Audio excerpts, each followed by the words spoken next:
Bonjour, notre cours d'aujourd'hui s'intitule le web. Il entre dans le cadre de l'unité 4 du programme d'informatique de la 3e année collégiale.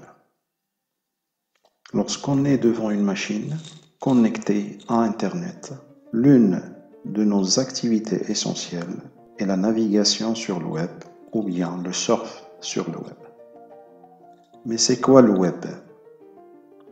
Le terme web désigne la toile.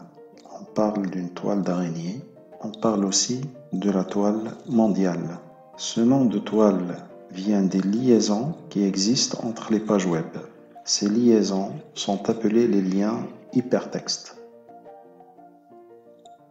La toile mondiale ou le web permet la transmission de données de grande masse. Posons maintenant une première question. Si je suis connecté à Internet, est-ce que cela signifie que je navigue sur le web? Bien sûr, l'Internet, c'est pas le web. L'Internet, c'est un réseau mondial d'ordinateurs. Le web, c'est une toile constituée de pages web reliées entre elles par des liens hypertextes. Je peux bénéficier de plusieurs services tout en étant connecté à Internet. Le www, le World Wide Web, n'est qu'une application d'Internet. Une deuxième question se pose. Où sont stockées ces pages web? En effet, les pages web sont stockées dans des serveurs. Un ordinateur à travers lequel je navigue sur le web est appelé client.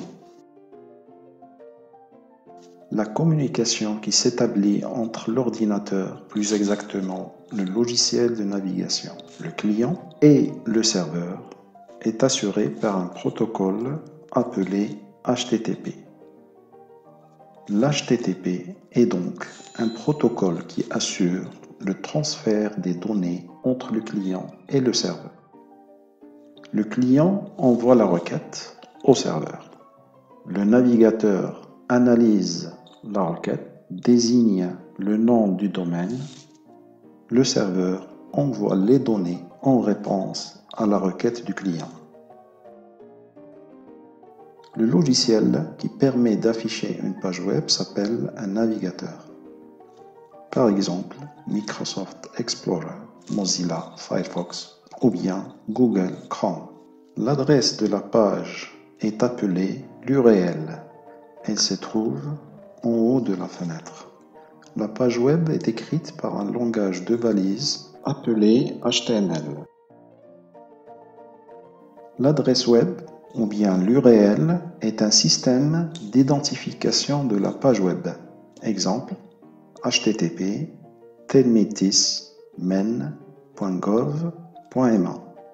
HTTP désigne le protocole, le S représente un deuxième protocole de sécurité. Il est aussi possible d'avoir file au lieu de HTTP. Ça veut dire que l'adresse web peut désigner une page web ou bien un fichier. La deuxième partie représente le nom du domaine, qui est composé du nom du site et des suffixes. Posons maintenant une nouvelle question. Est-ce qu'il est obligatoire de commencer une adresse web par www? La réponse est non. C'est pas obligatoire, même si les noms des serveurs commencent souvent par les 3 lettres www. Après le nom du domaine, on peut écrire le chemin qui mène vers la page web ou bien qui mène vers un fichier enregistré dans le serveur. Mais est-ce qu'une adresse web est une autre forme d'une adresse IP?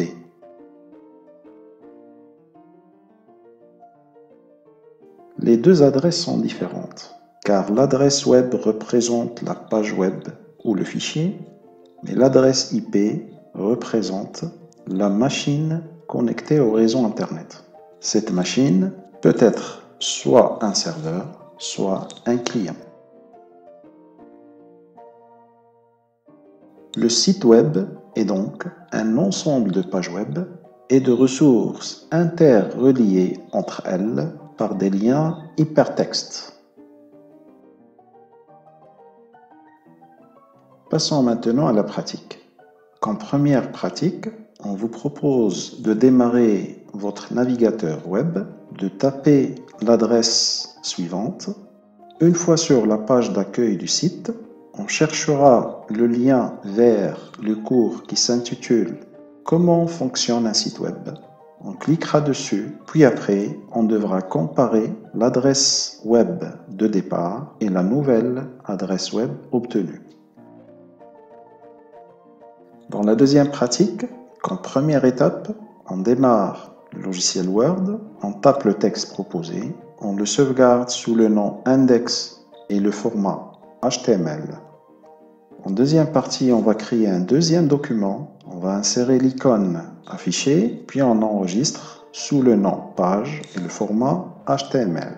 On ajoute par la suite un lien hypertexte depuis l'icône au fichier index.html.